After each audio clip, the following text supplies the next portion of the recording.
When I returned from my deployment, I discovered my wife with another man on my bed. Hi everyone, welcome back to another Reddit cheating story in our Reddit drama channel. Before we start, please hit the subscribe button and click the notification bell so you won't miss another cheating story goes live.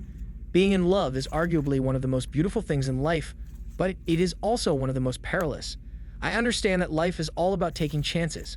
As a private, I joined the Marines. I'm now a corporal. I busted my ass, but I'm still here. I wanted to be a Marine for the rest of my life, or so I thought. I'm in a difficult situation. My wife and I married 3 years ago. I was madly in love with her when I married her. She made me happy with everything she did. I adored how she looked at me, how she smiled, laughed, and played with her hair. Now, I'm not sure if I still adore her. I was on deployment for 8 months. Now when I was at the base, my brothers would always remind me that women only marry soldiers for the advantages.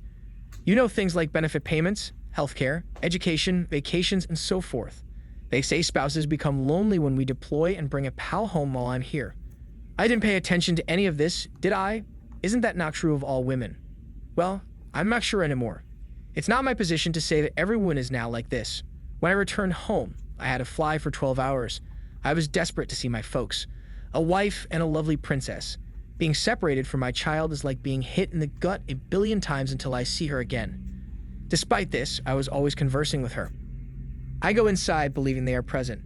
There was no one at home as far as I could tell. I sat down and waited for them. I called my wife, but she did not answer. There is no text, nothing. I went into the kitchen and heard several thumps. It sounds like it's coming from the basement. I heard a man moaning as I opened the door. I make my way down silently.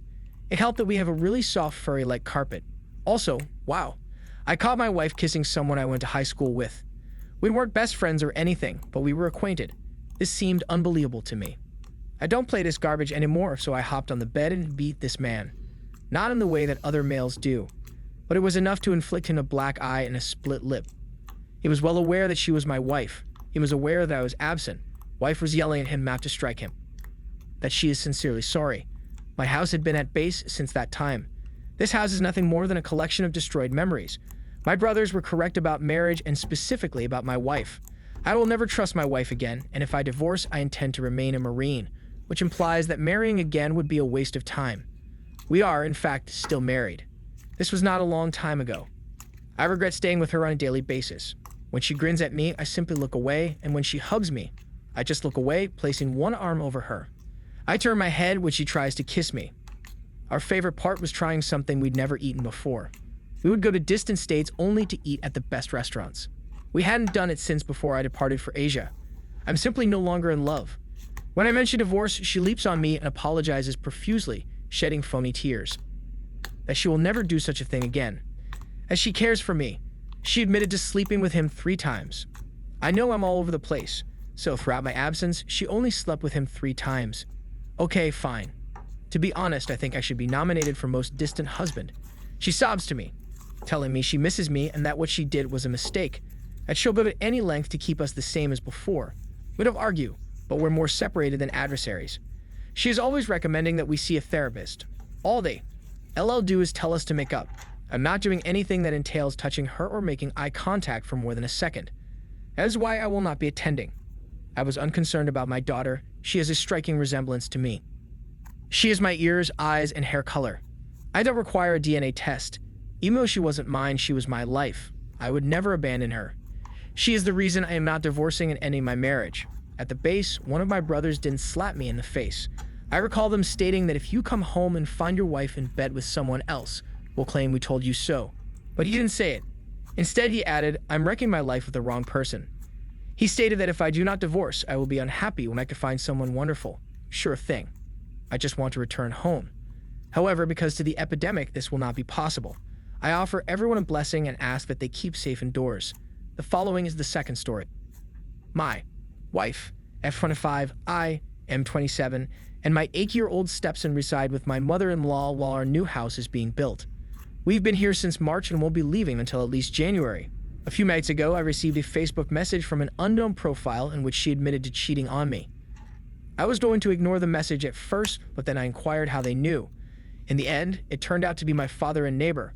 Law is he has security cameras installed throughout his home. He emailed me photos of her automobile in the driveway alongside another car I'd never seen before. When this happened, my father-in-law was out of town. I can't see the photographs very well because the quality is so bad. They had been in the house for nearly 2 hours, so I'm not sure who he is. My wife has been acting strangely for the last 2 months. She changed her phone's passcode. She sleeps with her phone under her pillow. She stopped telling me where she was. There are a few significant roadblocks for me in using this knowledge against her. I love her son more than she does. His biological father has never been involved, and when we married, he began referring to me as his father. If I divorced, I would have no right to visit him, and it would most likely mentally damage him for the rest of his life. I share a house with her mother. I have a house full of possessions in her basement and nowhere to go. So what should I do? Take the long view.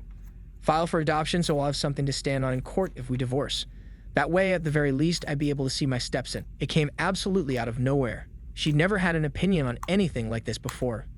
She even joined me in laughing at memes about silly feminists doing stupid things.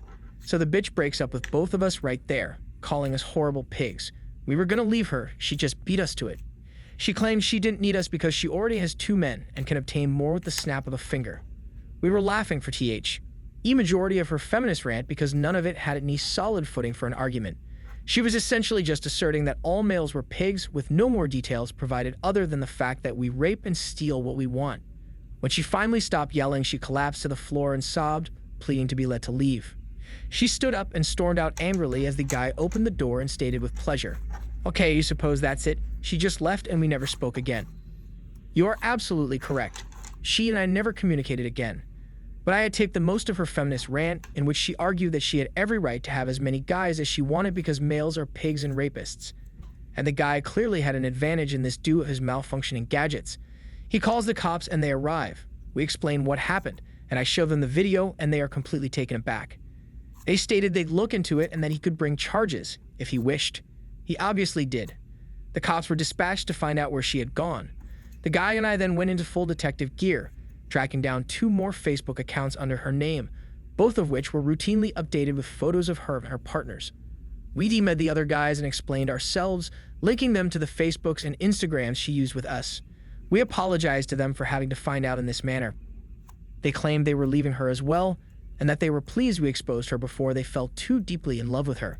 We advised them to watch her Facebook accounts because we were ready to tag her in something. I went on every single one of her Facebook pages that I could find and posted the video of her outburst, naming her and the males she was dating. Within minutes, I received a slew of texts from her pleading with me to remove the post before her boyfriends discovered it.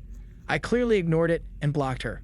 The rant she gave gained her a ton of attention, and she was finally rejected from our area and had to relocate to a completely new state, leaving everything she had achieved behind. The posts also received a large number of reports, which resulted in my Facebook account being blocked. I was a little irritated. I don't talk to him anymore, but I heard she bought him a new television and a PlayStation 4. Because the moron didn't know anything about games, she purchased him the newer, more expensive one. I'm not sure what it's called because I'm not a console pleb. She was charged and I guess she tried the same rant with the cops, but I'm not sure how it went because I wasn't there. We wouldn't have done any of it if she hadn't smashed his PlayStation or even if she hadn't yelled at us. The best part is that none of this would have occurred to her if she had simply remained faithful. Stupid jerk. I had an ex who had 3 other boyfriends, met one of them, invited her over, proceeded to damage all of our relationships, trash her reputation in the neighborhood, and push her to leave her entire life behind. Because, as we all know, men are pigs.